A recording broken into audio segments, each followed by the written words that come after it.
Sejam muito bem-vindos a mais um Laiob TV. E hoje estou aqui com o Mário Cavalieri. O Mário, antes de tudo aqui, ele é da nossa rede do Laiob. Ele fez um curso aqui com a gente na Universidade de Ohio.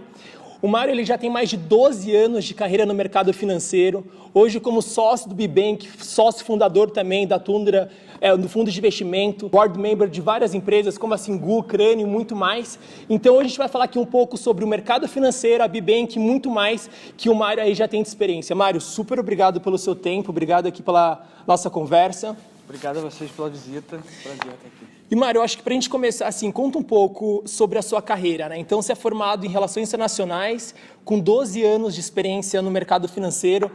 Como foi esse início de carreira e por que você se interessou e formou 12 anos nessa área de atuação? Legal. Eu me formei em Relações Internacionais, acho que no início o meu intuito era ser diplomata ou embaixador, né? Um pouco do meu goal aí era esse. E aí, no meio do caminho, bem no início do meu caminho, eu migrei para a área financeira, que sempre foi uma área que eu me interessei, comércio e finanças. E consegui o meu primeiro estágio numa gestora do Rio, então a gente tinha um dos maiores portfólios do Brasil na época de ações. E aí vim migrando e galgando novas etapas aí dentro do mercado financeiro. Participei de alguns family office. Fui sócio de uma das maiores gestoras do Brasil de private equity, chamada Bozano. O meu principal sócio no Bozano era o Paulo Guedes, hoje ministro. Então, a gente trabalhou junto durante 4 anos. Foi Legal. Uma época de muito aprendizado, aí, junto com o Júlio Bozano, Paulo Guedes e companhia. Depois desse período, decidi montar um family office junto com uma família aqui do Brasil, de São Paulo. A gente com atuação no Brasil, nos Estados Unidos e na Suíça. E, por último, eu me tornei sócio de um banco aqui em São Paulo, com o intuito de montarmos uma plataforma digital. Legal. Que hoje é o BBank. Que então, foi lançado esse ano, né? A gente começou no ano passado e lançamos oficialmente em janeiro desse ano. Legal. É o primeiro banco digital puramente white label B2B, o que a gente fala, né, para empresas. Hoje já temos mais de 40 clientes e possivelmente ano que vem batemos aí a barreira de 2 milhões de usuários. Uau. Então já é um dos maiores bancos digitais do Brasil. E o BBank ele vem assim, porque pelo que eu entendi do modelo, se até me corrige, vocês vêm realmente para concorrer com as instituições financeiras, bancárias e também com as fintechs. Vocês estão ali, não estão com um serviço específico igual de fintech. Assim, vocês conseguem fazer um meio termo para que outras empresas de outros setores possam ter serviços financeiros nas suas empresas, mais ou menos.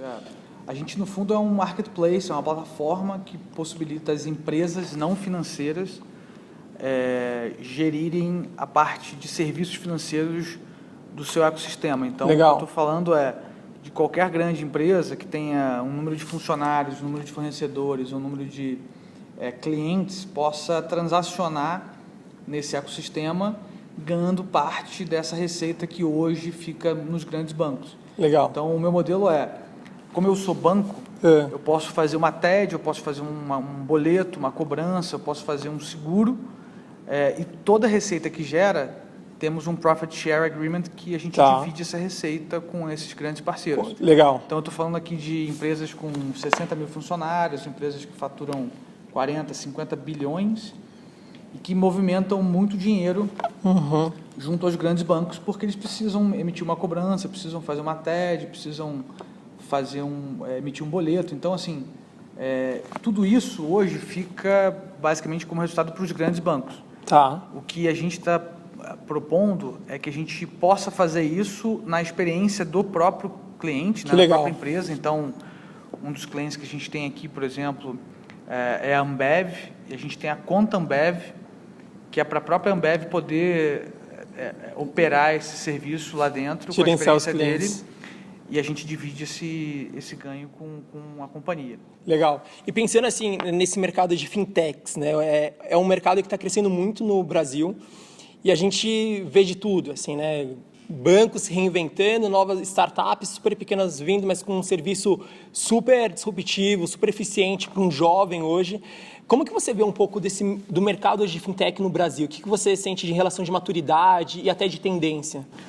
O Brasil ele tem uma vantagem que ele é um país muito conectado, né? Então a gente tem hoje um número maior de smartphones e telefones do que de gente. Então com isso a facilidade é muito grande de você transacionar no online, né? Então antigamente era tudo offline, hoje em dia no Brasil a grande parte já é online. Legal. Por isso foram lançados diversos nichos no mercado financeiro, no mercado tradicional, para disruptar o old fashion, o old school. Então, o que a gente vê hoje é um lançamento muito grande de operações em meio de pagamento, né, companhias de meio de pagamento, de crédito peer-to-peer, ou crédito ao consumidor, de fato. Tá. E essa tendência é só aumentar, porque hoje mesmo o Banco Central, esse novo Banco Central, o Roberto Campos Neto, por exemplo, que a gente tem uma relação muito boa, ele, no próprio discurso dele de posse, ele trouxe isso para a mesa. Ele falou, cara, a tecnologia é o futuro e com o maior número de empresas competindo por esse mercado... Mais saudável ainda. É mais saudável, mais competitivo e mais barato para o consumidor final. Exato. Então, hoje, não faz sentido o Brasil, com 200 milhões de habitantes, ser controlado por 5 grandes bancos. Exato. Que captam a 5% ao ano e emprestam a 20% ao mês.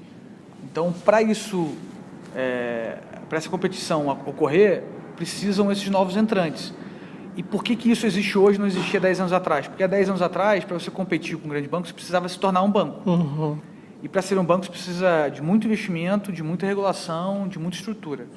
Hoje, para você competir com um banco, você basta ser uma fintech nichada e você vai competir naquele nicho contra os grandes bancos. Legal. E aí, obviamente, quando essa pequena empresa se torna competitiva, se torna grande, ela provavelmente vai se tornar um banco também.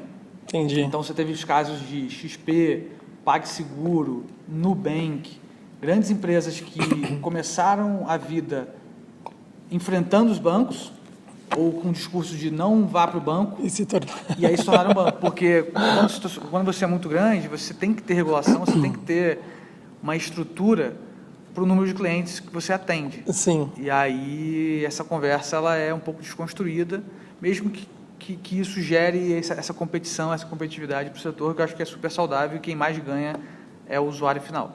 E no caso do Bibank, como que você vê essa questão de como vocês estão nascendo e que vocês podem se tornar? Então, o Bibank, a gente pode se tornar o banco de todas essas grandes e médias empresas. Tá. Porque hoje elas dependem do bancão para fazer esse pacote de serviços e produtos financeiros. Porque essas empresas, apesar de serem grandes, elas não querem se tornar banco. É outro nicho, né? É outro bicho. Então, o core da empresa é a indústria, é o serviço, não o banking. Quando a gente proporciona essa plataforma para ele operar no seu ecossistema, essa função de banking, e ganhar dinheiro em cima de um negócio que não é o core dele, é um ganha-ganha, porque o usuário final ganha, a empresa ganha e a gente como plataforma ganha. Legal. Então, assim, a gente não inventou o foguete aqui, a gente só trouxe algo diferente para esse meio de Open Bank, Digital Bank que a gente está vivendo hoje.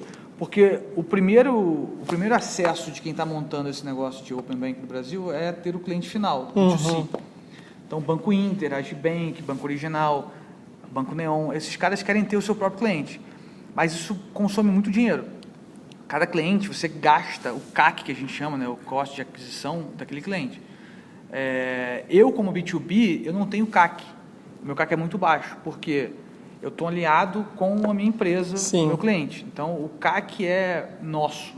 E ainda assim é pequeno, porque essa empresa ela já tem um poder de barganha grande nesse sistema dela. Então, já está conectado com o cliente final, né? Já tem o cadastro desse cara. Já tenho, e como eu vou pagar em algum momento esse funcionário, esse fornecedor, eu posso dizer, eu vou te pagar, mas eu vou te pagar na minha conta X. Legal. E você, para receber, você abre uma conta. Sim, você está recebendo, entendeu? Então esse é um pouco o nosso diferencial. E pensando em relação à estruturação de modelo de negócio, né? Porque eu acho que a gente tem um perfil bem grande de empreendedores que seguem aqui o Liob, e a pergunta sempre é: onde eu posso encontrar inspiração, ou como definir um problema que eu quero solucionar? E no caso do Bibank, vocês tiveram algum benchmark internacional? Como que foi esse mapeamento para estruturar um modelo de negócio, assim? Então a gente não teve um benchmark internacional. No caso, a gente criou o negócio um pouco baseado em dores que os sócios tiveram em algum período do tempo lá atrás.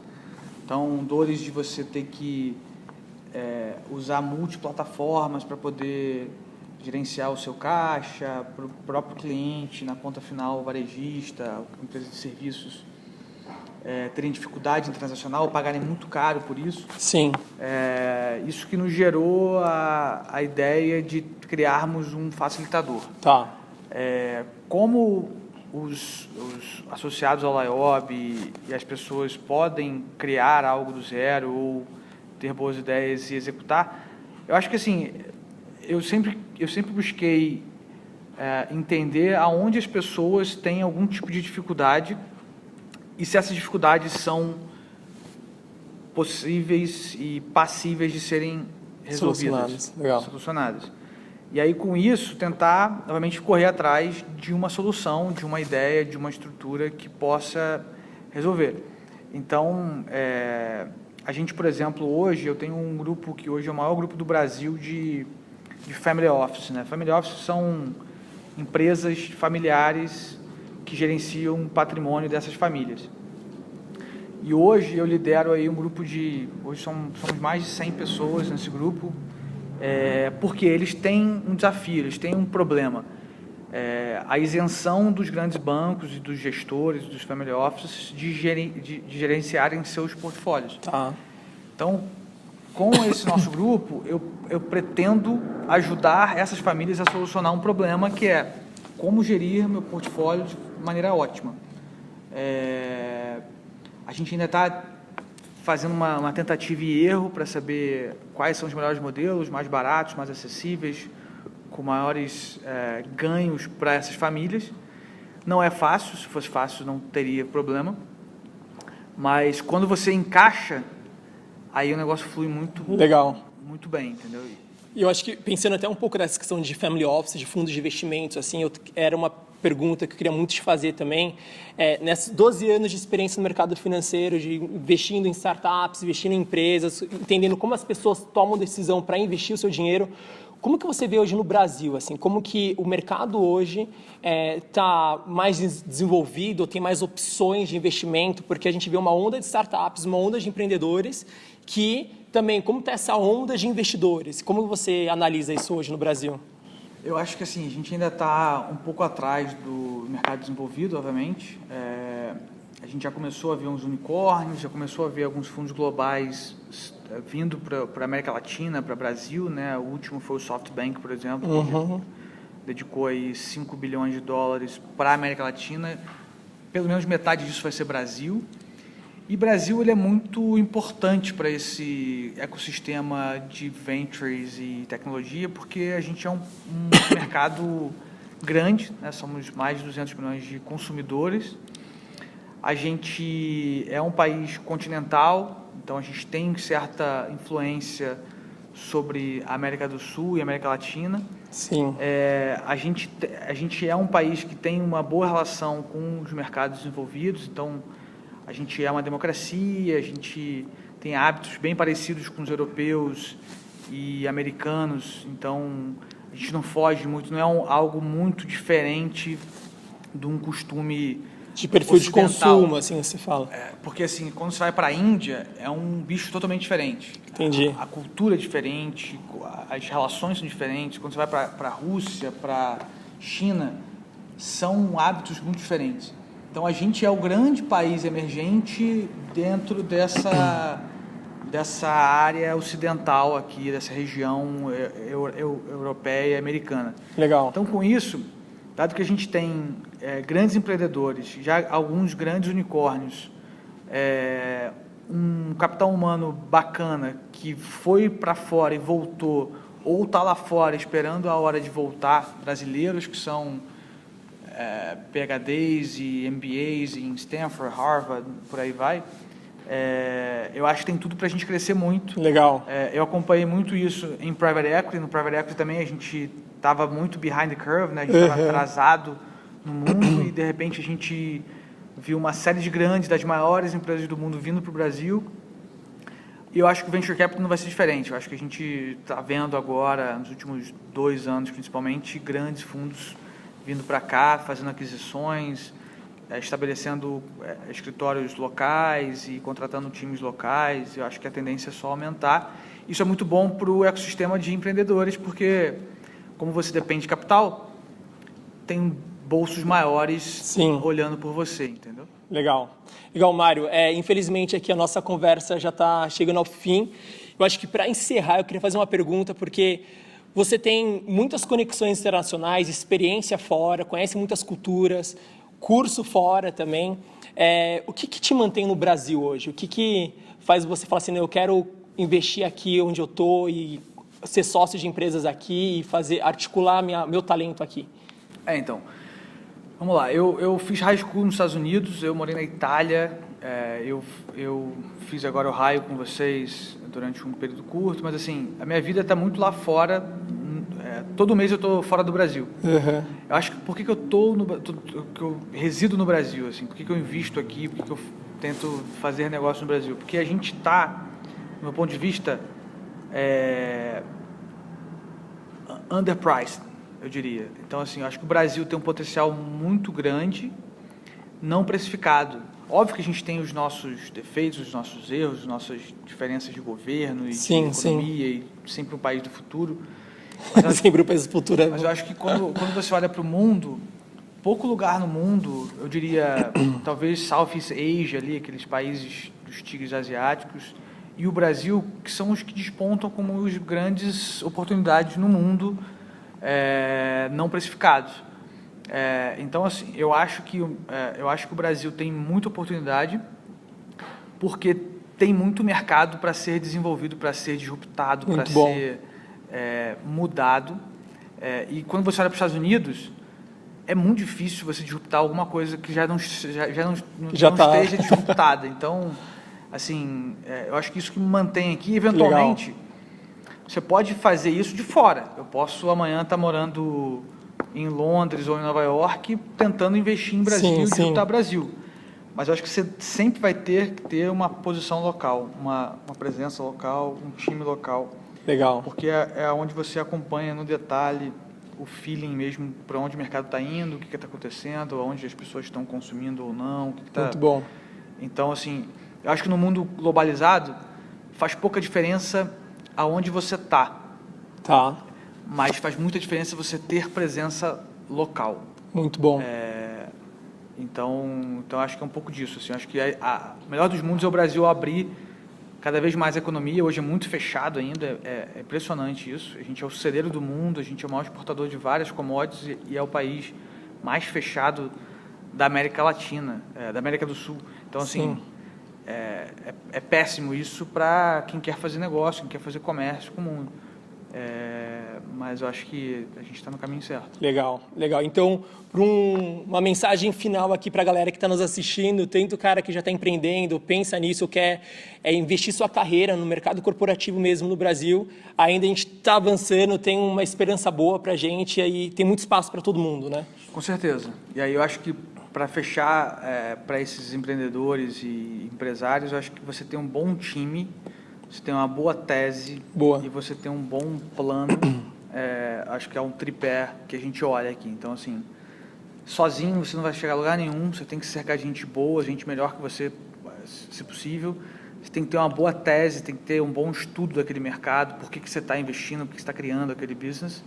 Você tem que ter um bom plano para o futuro, porque, assim, tudo bem que eu tenho essa dificuldade, eu tenho esse business, essa oportunidade, mas aonde eu vou chegar com isso? Para onde eu estou indo, pra onde né? eu estou indo. Porque senão qualquer caminho vale, né? Se você não tiver esse tripé, dificilmente você vai conseguir. Muito bom, muito bom. Mário, brigadão, foi um papo muito inspirador para mim aqui também. Espero que vocês tenham gostado. Mais entrevistas vão vir aqui nos próximos episódios do Live TV. Acompanhe a gente, vem muita coisa boa. E Mário, muito obrigado e até a próxima. Com certeza a gente vai ter mais papo aí pela frente. Obrigado a vocês e obrigado ao Laiob aí por ter me ajudado na minha carreira e continuar ajudando. Eu espero poder contribuir também. Legal. Retornar para vocês. Valeu, Mário. Obrigadão. Valeu, pessoal.